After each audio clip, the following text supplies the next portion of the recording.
What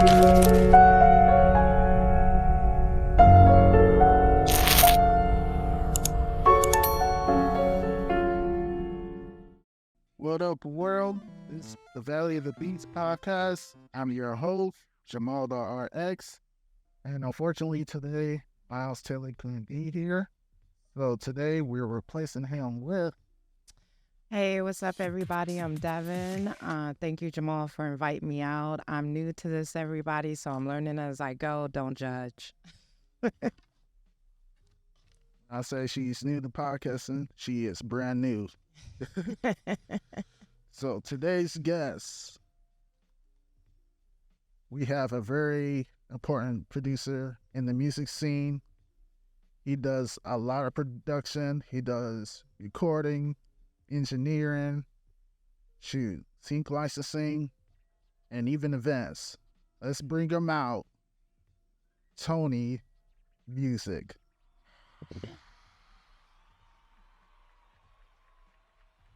Hey, How's it going? good. Welcome. Thank you. I had to take off that mask because it was like pressing. How's it going? Good to be here, everybody. How's it going out there to the world? Grateful to be here. Yeah. So how things been going with you? You know, blessed. Yeah. For sure, blessed. Grateful and, and busy. As you graciously said in the intro, I've been doing a lot of different things. Music creation and production is probably number one, yet I am getting into more like the syncs scene, and then I'm definitely mixing and mastering other artists and other producers' music, and then there's an event actually that's coming up. Maybe I can talk about it a little later. So yeah, been very, very busy.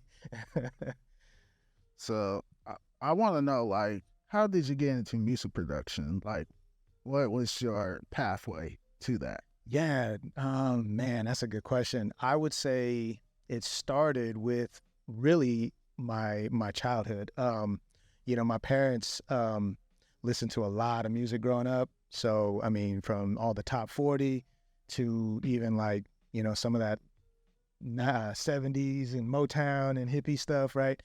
And so I grew up just really with music in the household. And so then that translated to when I was in I'd say senior year in high school, I started a DJ, and that was great. I did that for a few years, and what got me was the energy, like from music and like the crowd response. Yeah. And then I thought, man, why not take a crack at like maybe making some music? So I ended up buying I think it was like a Boss 505 or something, like a SP 505. I forget what model Moss machine I bought, and I just started playing around with some samples and didn't even know what I was doing. And so it was fun. It was fun to discover like the creative process, and then even just trying to emulate some of like the producers that I loved, growing up. So that's what it naturally evolved from there, and I've just every year just been growing, just getting better and better as much as I can. Dope. I know. Oh, no, I had a question, because for somebody like me who knows nothing about production at all, like, what are some key elements if you were to start off producing? I think for me, being open-minded was big, and I didn't realize that till maybe later. Right. However, what I mean by open-minded is like you may start out like not having the best equipment, yet for me, I think it was just the creative juice was there. So I was making beats about out of like whatever records that my mom had. So, I was sampling 45s and, whatever I had. And so I think for me, it was not about maybe necessarily, I got to have the best equipment to start out. Nah, it was just stay in tune with your creative outlets, your juices, and just make the music that you like. I think that's the biggest advice I'd give anybody starting out. Definitely, yeah. So with that being said, like, if you had to recommend like a DAW to somebody, just for them to get started in making beats, like what would you suggest? That's a good question, Jamaal, because honestly, the one I'm going to say is actually one I don't use. Okay. FL Studio, to be honest, Yeah. for beginners, because I've researched it myself and I've seen others use it, and it is very easy to like pick up pretty quickly. Yeah. And so, yeah, if you want to get, and they got a great amount of good plugins already built in. For those that don't know about plugins, they got some good plugins already. They got some good sounds too. However, a close second would probably be Logic Pro. However, it's not, or maybe even Ableton. Ableton. Yeah. And I don't use any of those actually. Oh, good. Like Fleek over here, he really just started digging into Ableton. Yeah. We definitely gonna start messing with that a little bit more. Yes, sir. Yeah. No, they're all great. And really it's what you put into it. That's what I've learned. Because, you can have the dopest plugins and yet not know how to use them. Yeah. And then it's like, what are you doing? You got a Ferrari and it's parked in the garage. Yeah. That's how I feel about my guitar. So I need to break out the guitar a little bit more. Yeah, that'd be dope. Get some samples out of you. Oh, yeah. I love that. So I'm curious, like, far as producing for artists, like, what was one of your favorite experiences? Oh, I think one of my favorites actually, she's a local singer, and it was great to connect with her because we actually met at an event that kind of you and I met at. Oh, okay. And I mean, I don't know if I can name drop. However, just, she was a singer that we met kind of mutually. And it just really kind of organically, we just stayed connected. And the cool thing is I had no idea like what we were going to do. And yet I kind of had an idea of just from her voice, like the style I thought she could do really well.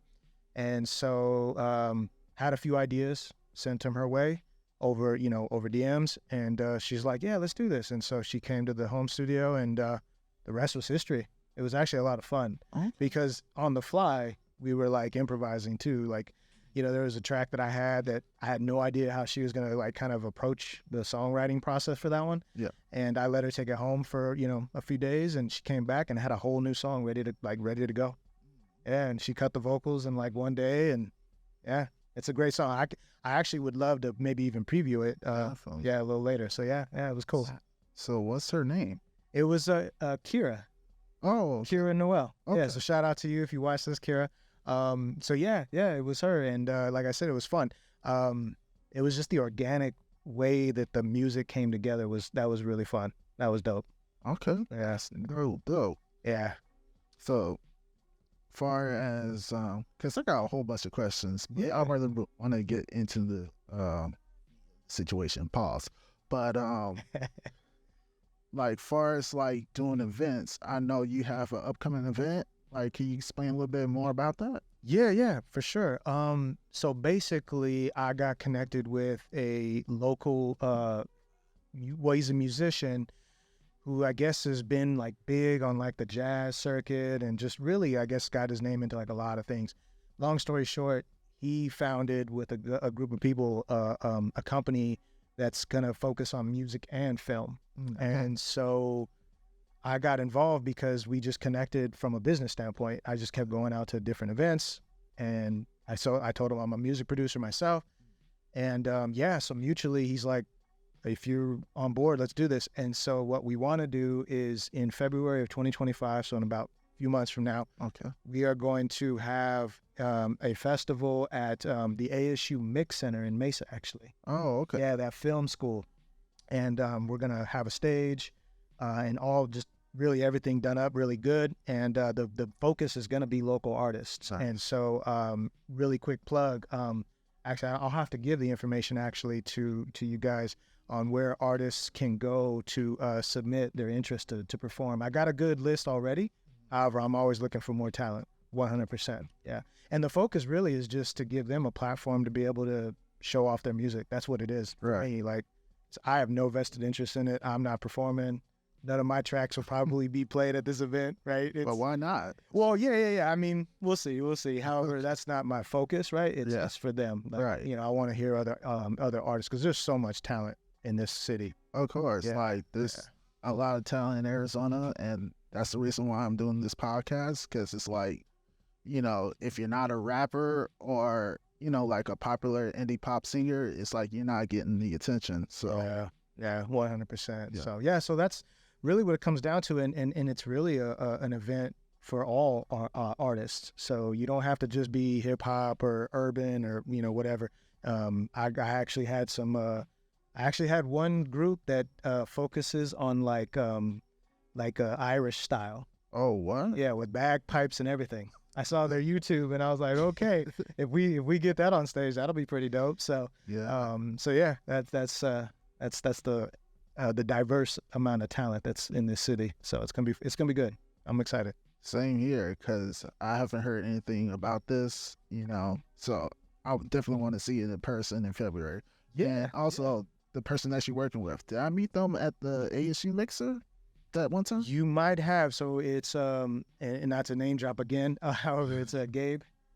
Oh, yeah, I think Gabe Rueben. Yeah, you introduced me to him. Yeah, Gabe Rueben. So hey Gabriel, if you watch this, so yeah, no, he's been a pleasure to work with so far, and again, I'm just really grateful for the opportunity. I mean, I never thought even a year ago I'd be helping put on a show like that. So this is really cool. Yeah, it's really good.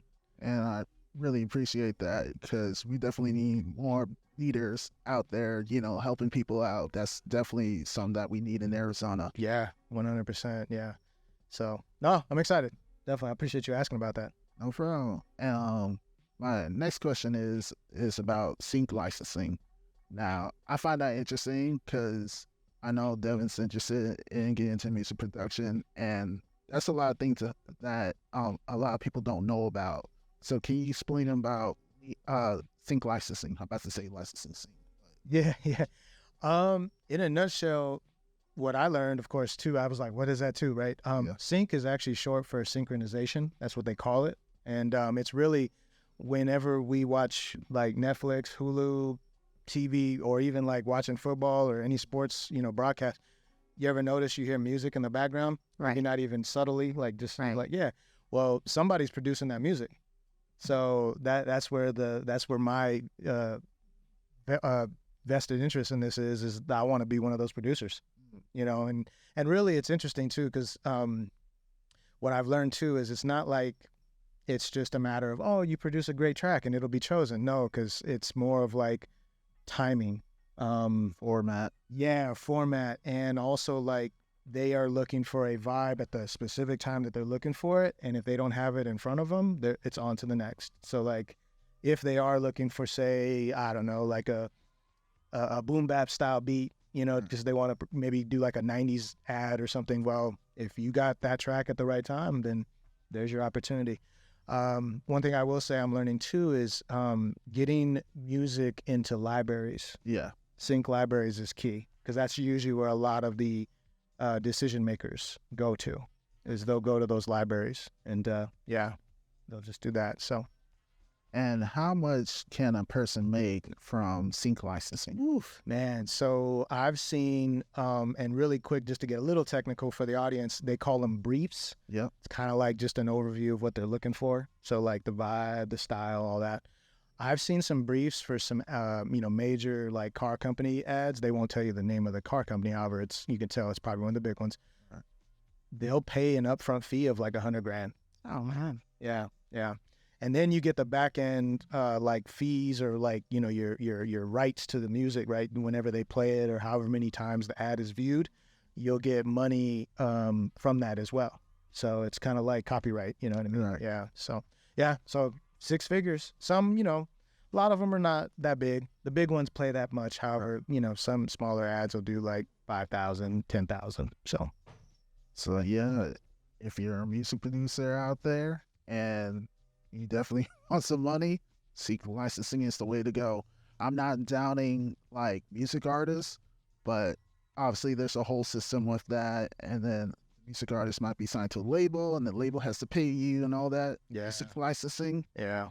is a little bit more straightforward. At least to me, it is. Actually, I'm glad you mentioned music artists, though, because that's one thing also, too, that I'm learning is that, and actually some of the shows that I've been watching, because that's one thing I've learned, too, in some of these communities is they do say, like, watch TV, because what you learn is what they are using, or like the way they mix it and the way they kind of chop it up. And so one thing I'm seeing though is that they're actually using like a lot of like just completed songs, Yep. you know, like artist songs that just fit the scene and, you know, fit the mood. Yeah. And so, yeah, they, and I've even heard like some old school hip hop, you know, in some of these shows too. And I'm like, that's dope. Cause I'm like, they didn't do anything special for the song. They're like, we want to play, you know, Far Side or, you know, whatever, right? We want that vibe in the background. So, yeah.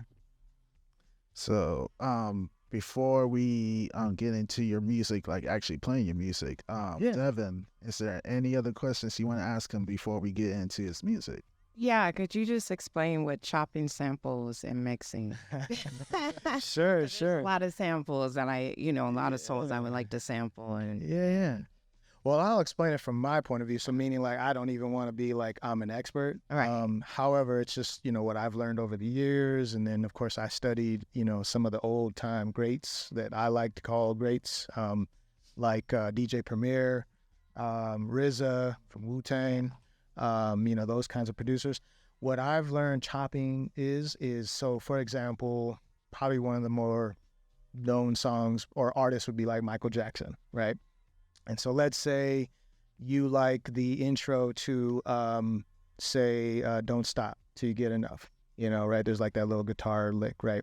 Well, what chopping would do with that is you would just take, say, that part, whether it's 2 seconds, 5 seconds, whatever, put it into your sampler of choice, whatever machine, you know, you choose to do that with, and literally almost like chop it up.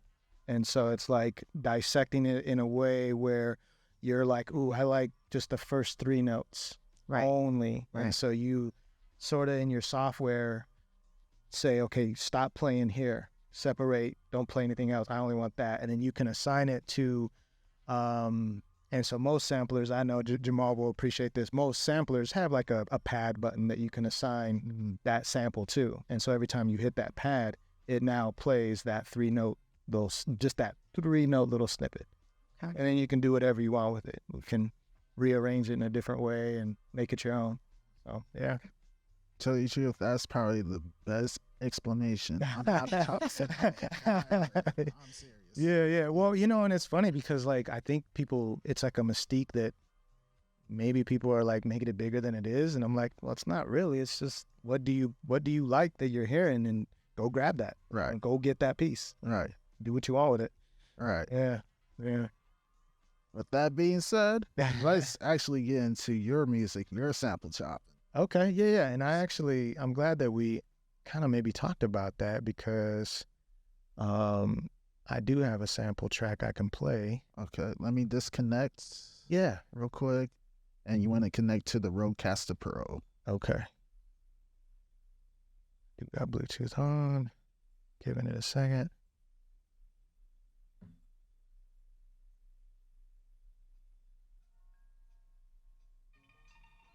Still not seeing it.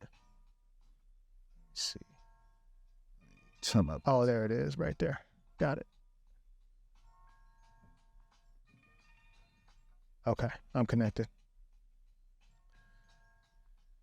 Cool. So is it as easy as just playing something as I'm connected now? Okay, cool. So then, so Jamaal, no, thank you for that question, by the way, Devan, of chopping samples, because this first track that I'll share is actually a sample-based track.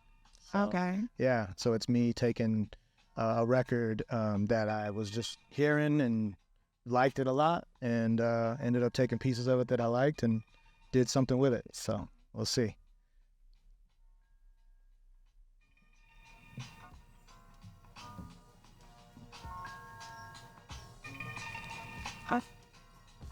It's playing. Okay, now I hear. Yeah. Awesome. Okay. I don't know if it needs to be. I got it loud, as loud as I can hear. Yeah.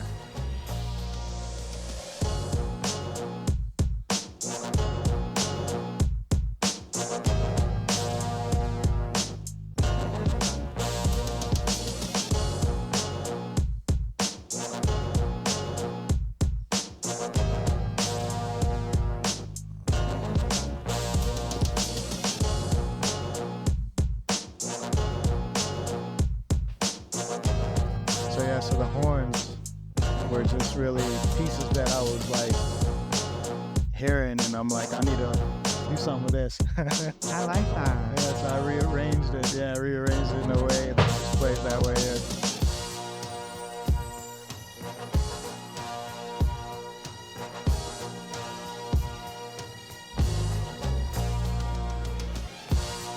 And the cool thing too is, Devan, is that even though you may take samples from a other record, I mean, I had a live bass player like kind of play over that, and so you can still add like real instrumental elements to the sample to kind of give it a really good like feel and texture. So That's something I would like to do. yeah. So it was fun. It was fun to do that. I could see this in music. Yeah. Well, it'd have to clear though. I'd have to pay whoever the original artist was. Yeah, no, for me, my inspiration for this actually is I want to hear an MC on this. So shout out to anybody that hears this episode. If you definitely want to rhyme over this, then I'm looking for somebody to... I ain't got no talent. Yeah. Me neither. That's why I don't run. So, you know, yeah, I don't know how much of this I want to play. So yeah, this is just an example of, you know, me taking a sample. Yeah, it was a record. You know, it was I think it was actually an orchestra band, to be honest, from like the 70s. Oh. Yeah, I have it written down somewhere. So yeah, that was a sample-based track. Got another one? Yeah. Let's see. Actually, do you want me to save that song with Kira for last? Oh, yeah. Okay. Let's see. So this is more of like now me just kind of experimenting with sounds and just like really melodies and whatnot. So this is no samples. Yeah.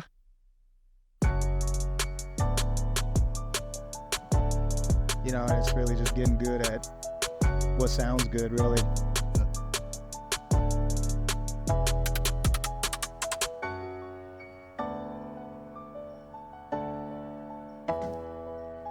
Shit, Miles will see if he be rapping. I'm looking for somebody to spit over this, to be honest with you.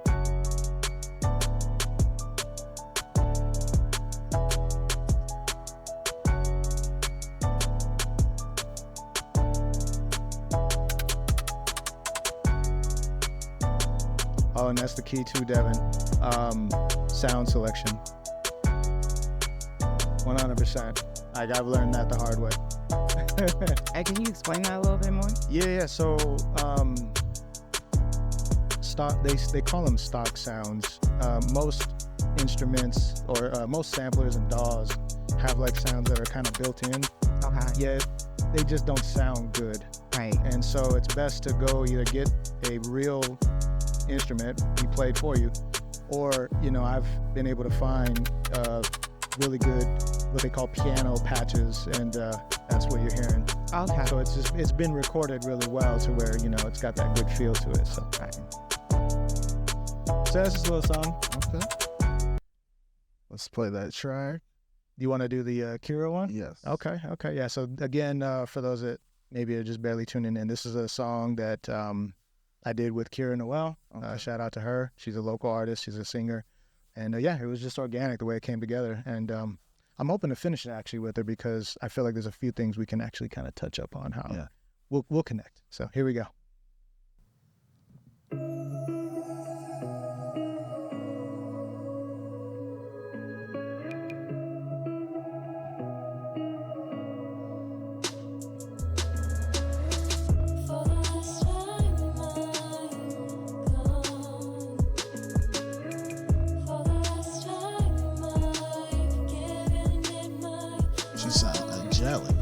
Yeah.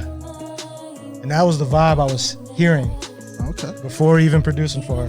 Okay. I was like, I can hear her doing something like this.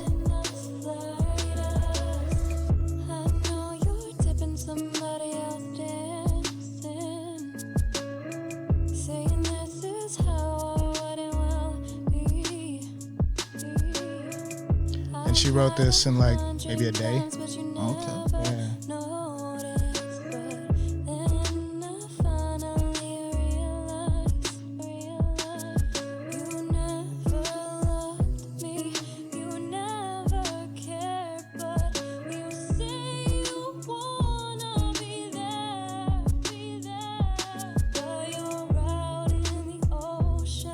all definitely knew what beat would fit her. Yeah. You definitely. I appreciate that. Yeah. And actually, there's a part, Jamaal, I want to give a shout out to her too for it coming up, because she sort of like co-produced. Oh yeah. Yeah, I'll tell you right now, it's pretty dope. It's like a breakdown. She's like, I'm hearing this. I'm like, okay.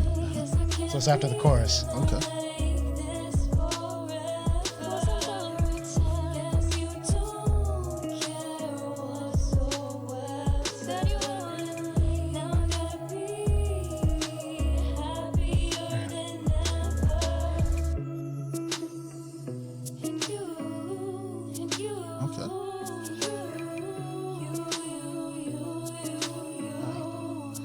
Yeah.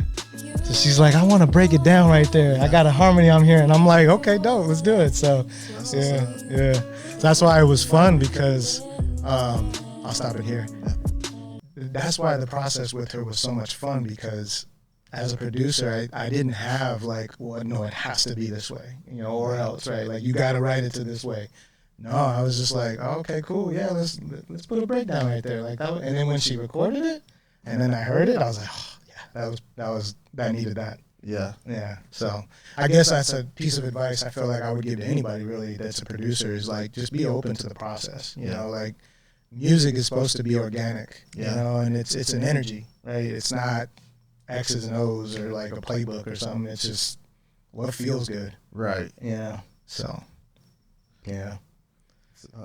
I want to thank you for coming out. Like, I appreciate you coming through. Yeah. It's been a minute. I've been trying to get you. So I appreciate you. I appreciate you guys with the opportunity. And and honestly, Jamaal, for anybody that really does want to know more about that festival, I'm more than happy to give you the information. Okay. And then you can post it, or however you want to advertise it to Phoenix. Okay. Yeah, because I'd love to see more artists submit. Right. For sure, because we have an okay list. However, we need more.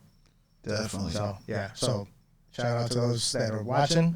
If you want to perform, hit up. I'll send the information to Jamaal. Jamaal will let you guys know how to get there. So I really appreciate you guys. No Thank you problem. for this. Thank you. Much love. Coming soon to all digital streaming platforms. And we're back with Valley of the Beats, the podcast. I'm your host, Wolverine. No, I'm kidding. My name is Jamaal the RX. And I got my co-host with me, Shanae. Devan, what's up, everybody? What's up? And we got two very special guests. These two people, one of them definitely wanted to get on the show a long time ago, and we finally made it happen. And this other guest, I found at the very last minute. Both of them are very special and talented. Let's give a warm welcome to Vicez and BrainFellout. What's up? Hello. So how you guys doing? Good. How are you doing? Busy, tired, everything. But I'm glad to be here with everybody here. I appreciate y'all. Sure. Thanks for having me. So, BrainFellout, tell the audience, like, what do you do? I'm a producer. I produce. I also rap. So producer, rapper, make music, do my own album art, visuals, a little bit of everything. Try and make music from the beginning all the way to the end all by myself, basically. So, yeah. And Vicez, what do you do?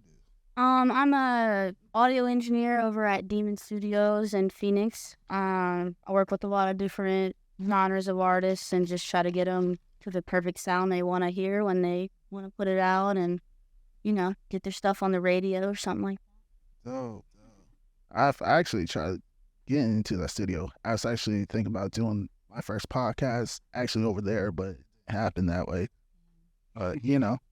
I'm glad that I'm actually here doing it with Fleek and my Mara creators. So Yeah, heck yeah. So I'm curious for the both of y'all, like, how do you guys get into music production, especially engineering, recording, rapping, and all that? I guess I've been playing drums and stuff since I was about 10 years old. So I've always been playing music. It was just more recently, last few years, I've been I've been messing around at FL Studio for like 10 years. Finally, recently, a couple years ago, I really started sampling more and getting more into making like hip hop beats. And then I just got into rapping because I couldn't get anybody on my beats. So I just tried it myself. Yeah. And then, I sent it to some people. Some people thought it was all right. So I kept going, and yeah. Oh, and Worked Vice out singing. pretty good. It's kind of worked out. Yeah. Actually, I actually was gonna be a doctor at first, What? and then I'm from Louisiana, so I was on the track to be a psychologist. Wow. And then the pandemic happened, and I realized wasn't like my big dream, and it was music. So I moved out here. I went to the Conservatory of Recording Arts and Sciences, and interned a little bit. Got a job at Demon, and now I'm just working there, trying to get my craft down and get some good singles out there. That's dope from the both of y'all. Like, sometimes I just wish I had, those experiences of, knowing how to play drums and, working with different people from wherever. I never had that until, recently. So, Sure. So I have a question. Don't judge me. I'm new to all of this. So what exactly is the difference in between engineering and... So engineering is gonna be more so like the effects and stuff that come after the fact. So like he's making the bass, he's creating the sounds and stuff, but then like the reverbs and the delays and the structure and kind of the things you can manipulate after recording is kind of where the mixing comes into it. Because obviously it's not just like someone's raw vocals on it. There's, stuff added to it to make it sound clean and clear. So that's kind of where the mixing and mastering part, it comes like after. Okay. Producing. Yeah. okay. And this is for the both of y'all. Like, when it comes to like learning music production or just engineering, like, what would be the best way to learn that? Would it be going to class? Would it be going to YouTube? I would say I benefited a lot going to school for it just because I learned better, like being hands-on with people teaching me. Me too. But now that I'm out of it, I do use like YouTube and stuff to kind of like fine-tune things. If there's something I can't really figure out how to get the sound to where I want, I'll look it up, and there's thousands of videos for that stuff. So. Yeah, I was really just like trial and error, just trying stuff. I mean, because back when I started using FL Studio, there wasn't really a ton of YouTube stuff out there. So I'm just like trying stuff. So I'm not used to going to YouTube. I'll watch YouTube tutorials and be like, I wish I would have watched this 3 years ago. I'm learning stuff, that I'm kicking myself for not knowing. But I mean, I think YouTube is huge. I think anybody could get out there and probably do. I mean, you can go into it. I mean, I've like fixed my sync off of YouTube. You can do anything off it. You type in exactly what you want to do, and you find a video of someone doing exactly, Yeah. So I don't know. I think that's huge. But I would say for like engineering or something like that, I would like hands-on schooling is huge for that. But yeah. Devan, you got any like For somebody who wants to start producing, where would you tell them to begin? Where should they start? You should just get your hands on some of the software and open it up and see what you can figure out. And then as you get stumped, like I said, look it up. What software would you recommend? It all depends. I mean, everybody's got their own choice in what they want to use. I don't necessarily know what's better. I just use FL Studio because it's what I started with, and I've used it for so long. I don't feel like I can learn something else now. You know what I mean? And so there might be something better, but that's just what I've gotten comfortable with. So yeah. I'm curious for the both of y'all, like, who are your influences? Like, what artists or even producers and engineers influence your style? I would say for me, since I'm more of like on the mixing side, I really listen to music and listen to like what they kind of do to the vocals and the instruments and stuff like that. And then, so most time, like, we get a lot of rap clients at my studio, so I do focus on like, if they're somebody that kind of has the sound of like Don Toliver or somebody like that, okay, I'm looking up what does like Don Toliver's mix engineer do to make his vocals so clean and prominent. So kind of like just listening to music based on like kind of the genre of my client, the vibe of them, so I can get their sound right where they want it. Okay. I mean, like with producing, what really got me into it is like, listening to like Madlib back in the day, listening to like, there's a producer Maker that put out some albums with one of my favorite MCs, Quell. I got really into that and got really into like sampling through that. I mean, like I got homies I'm really inspired by, like Kondraki, what 21 Faces. Those are dudes who really inspire me because they're people I actually like communicate with and work with. So they're more inspiring than just listening to someone because you bounce ideas off each other. But like, yeah, MC wise, like Quell, Quasar, like Mike Tyson, Mike Grunch, dudes like that. Okay. I actually saw Quell in concert, so He's probably hands down like my favorite of Yeah. all time. That whole Typical Cats group has been really what got me into like, hip hop a lot. that's what's up. I'm curious to know, like, I got a whole bunch of questions, but I really want to hit, like, what's your guys' favorite, I guess, studio moment or moment that you had with the artist? Like, It's a hard one. You go first. Man, that's tough, dude. I don't know. I would just say, like another thing that's really huge right now that's been really nice is like Discord groups when you meet people on there. And like one of my favorite things has just been like hearing a beat, dropping a verse, and then hearing somebody else do something on it. And just like the way that you guys can be across the country and bounce ideas off each other and see it in real time. Like I haven't had, a lot of experience in an actual studio, but like being able to do that is huge. Like I've worked with dudes from Belgium through Discord, or dudes in Australia. And it's just incredible to just like that instant, like someone drops it, someone drops a verse right after that. And it's just like this ball rolls really fast. It's not like trying to meet up, Right. and just, so I don't know. That's been really inspiring to me. that's dope. And mind y'all, Discord is an app.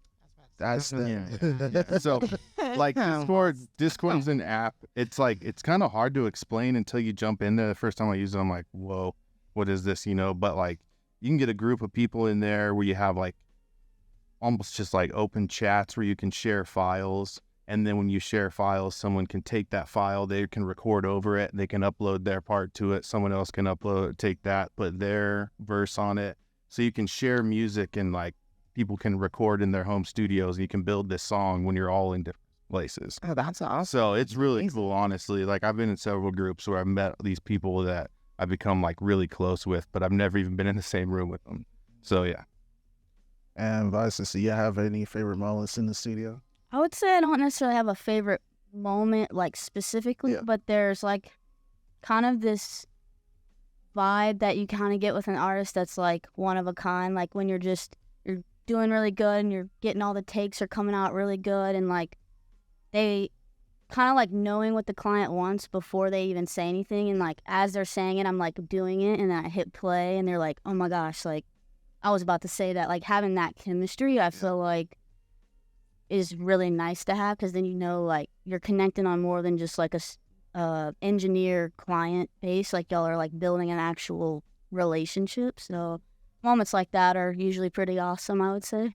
Definitely. Shoot, I had a moment with the artist and it was dope. Like I couldn't even explain it because she was new to, the studio session, So we just made it work. Like she was willing to work at what she was doing. I just pointed out a couple things and we just made it happen. Yeah, y'all are just gelling really well. Nice. With that being said, what is the most difficult moments that you guys had, whether it be, making a song, by yourself or working with another artist? Like, what was the most difficult time? Do I have to go first again? I mean, when I was just starting out, the pressure of like clients coming in that don't know you, and sometimes there's like an expectation, and then if you don't meet it, it can make the vibe a little weird. And I've had clients like leave and do stuff like that, and at that point it's just like sometimes the chemistry might not just be there, and I'm not a bad engineer, they're not a bad artist, but they just work better with somebody else, and no hard feelings. But sometimes that can get kind of awkward, and it's hard not to kind of get down on yourself. But I feel like it all happens for a reason. So. I feel like you asked a question that can get me in trouble. I felt that like I should have stopped it. But like I know what you're saying, like just like not maybe vibing with someone, or like maybe from my perspective of not being in the studio, working with people who maybe are getting in these groups and aren't putting in the effort you're putting in. Right. So like you're working really hard, and then maybe somebody does their part, and you're like, I don't know if that is really what I was going for, if that is up to par, and then maybe not getting them putting back in work to it. You know what I mean? So then you're just like, well, then am I on this track that I don't love now? Is that just the way it is? Are we dropping this track that I'm just like, okay, well, whatever? Or am I going to be stubborn? Am I going to be the jerk that's like, I don't know, we're not, so yeah. And like I've been through difficult situations as well. The craziest situation that I've been in, I was working with somebody via online, and they sent me their demo back, right? And all I said was, hey, maybe you could just, correct your pitch just a little bit. As soon as I said that, they just stopped messaging me. So yeah. Some people have a hard time being corrected, I guess, taking advice. It's just in any job, there's always going to be differing opinions. So, I think too, like I have opinions, and my opinions and like my wanting to get better together is not like I think I'm perfect. I'm like saying, hey, we could both be better. Please say something to me that you hear. If I'm not doing something right, I'm not sitting here saying I'm going to do it perfect and you need to fix everything. I'm saying, please, if you hear like a bar that's not flowing, or, if my beat's not mixed right, if there's a, like a cut or a break or something you want, let's work on it together and grow together. I'm not saying I'm perfect. You know what I mean? So, yeah. One last question before we get into you guys' music. Where do you guys see yourself 5 years from now?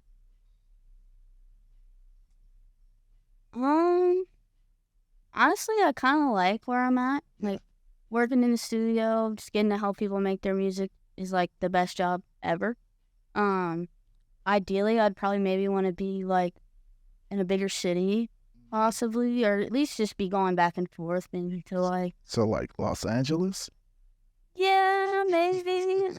It's closer, but I've heard like really good things about Nashville and their like upcoming scene and stuff like that. So there's always that. But right now, like I'm just focusing on perfecting that craft. That way when I'm ready to go to that next level, like I'm ready and I'm not scared to. Definitely. I think in 5 years I'd like to have an RV. And just travel the country? No, not even the country. Just, I don't know, be able to go camping on the weekends. I don't know. That's my big plan, Jamaal. I don't know what to tell you, man. Nothing wrong with that. Like, everybody got their own idea of what they want to do. Like, some people, it's camping. Other people, it may be like jumping out of an airplane. I personally want to do that. But maybe in the future, I'll change my mind. Who knows? Yeah. So, since we're slowly running out of time, let's get into you guys' music. I know who wants to play their stuff first. Oh, yeah. Let me disconnect real quick. It's the Rodecaster Pro. Let's see. There we go. Yep. Oh, let me turn myself down. My bad. What? Music just whenever. Yep, whenever you're ready. This is a song I did with my artist. Her name is Bree. Did a lot of cool vocal layers and stuff in it, so I'm really proud of it. Still in the works, but it's almost there. So here it to you guys. Shout out Bree.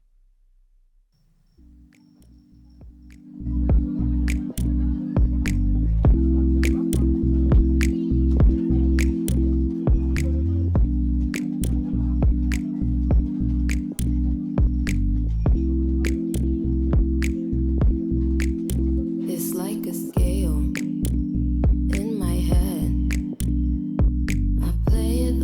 sounds really familiar.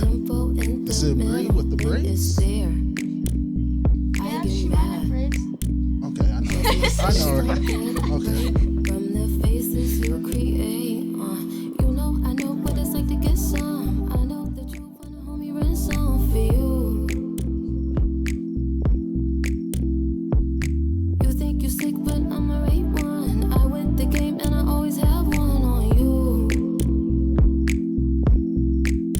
But if you tryna be selfish, I cannot help you. I know my vibe is enticing, but it's not inviting you.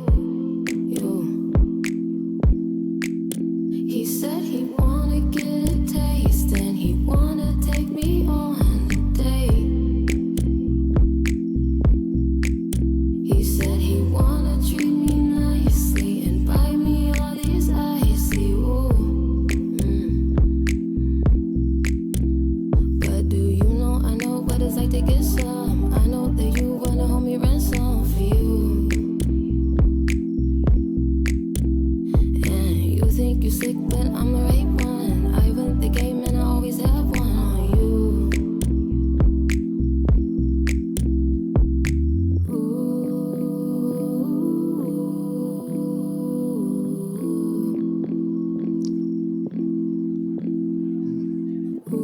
So I'm curious, like, when you're making this record, like, what's the thing that you first start off with? So actually, she came in and had the idea for the record, but kind of needed help navigating like how to layer it and how to like go about it. So this is actually my first time kind of playing like producer with her vocals. Okay. So we actually had her do like a main vocal and then all those background ones. Yeah. I did like a couple with her just normal on the mic, and then I had her move around the room like further away and closer just to give it that natural space. Right. And then for like the oohs and stuff, actually all those layers, some of them like the higher harmonies, I manipulated those. She didn't actually sing it like higher. Oh, okay. So it was really cool to get to like play with the different ways to like change her octaves and stuff like that with only working with like a couple different takes. So it was a lot of fun. I like to make the dreamy, like reverby stuff. It always sounds really nice. So I'm definitely, taking your stuff. So I really appreciate that information. Yeah, man, anytime. So, Brain, you ready to play your stuff? Sure. What do you want? You want to hear a song or a beat? Should I connect to the thing? Yep, to the Rodecaster Pro. And let's just make sure you're disconnected. Oh, okay. That's pretty slick. You can just connect over Bluetooth. That is really nice. Should be good. There we go.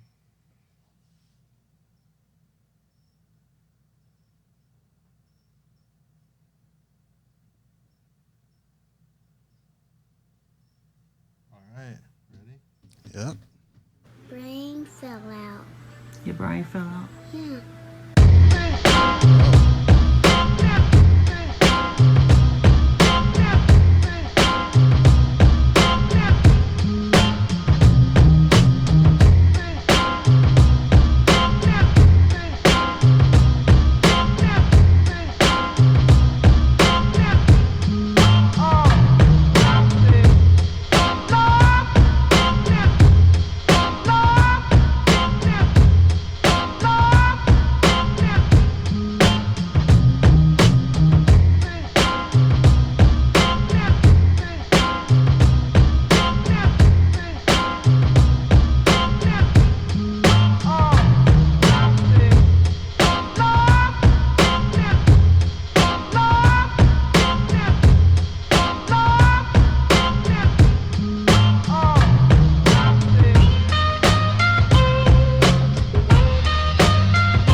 chopping up breaks and then programming drums over top of them. Okay. And then kind of feed them through one channel, so you get just like a huge. You take those two mixes and compress them into one, so it just sounds huge. But like as a drummer, like to me, the drums are so important, and like having huge drums are like really important. You know? So, yeah. I'm always looking for big drums. Yeah. That's dope. I thought I was the only person that did that, like just find a drum break and then layer like one shots over it, stuff like that. And like maybe, cut out the kick hits or the snare hits and rearrange them or whatever. But yeah, I mean, yeah. I don't know. There's another one if you want to hear it, but yeah, you play that one, and then we can just go to the outro because it's about that time. I want to thank both of y'all for coming to the show. I appreciate y'all. I appreciate Tony for coming out.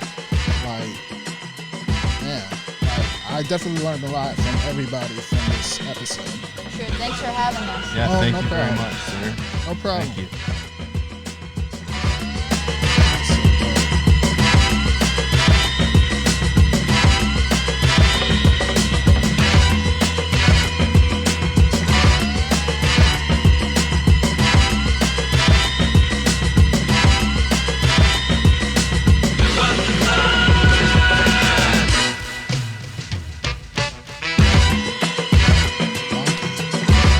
This is Rueben.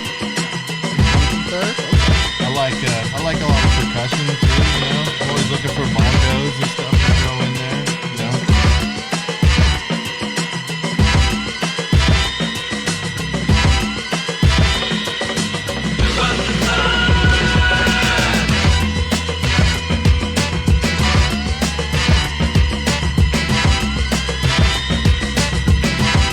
I wish I had some rhymes on it. I was just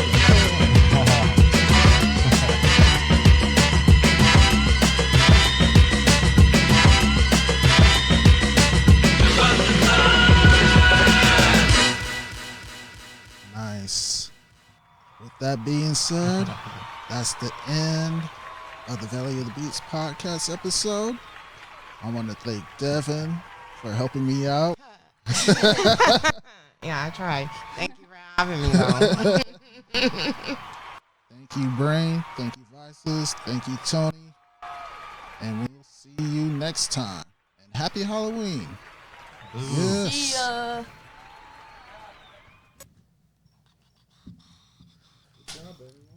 All right. Is that your producer tag in the beginning? Yeah. That's dope. A couple of them.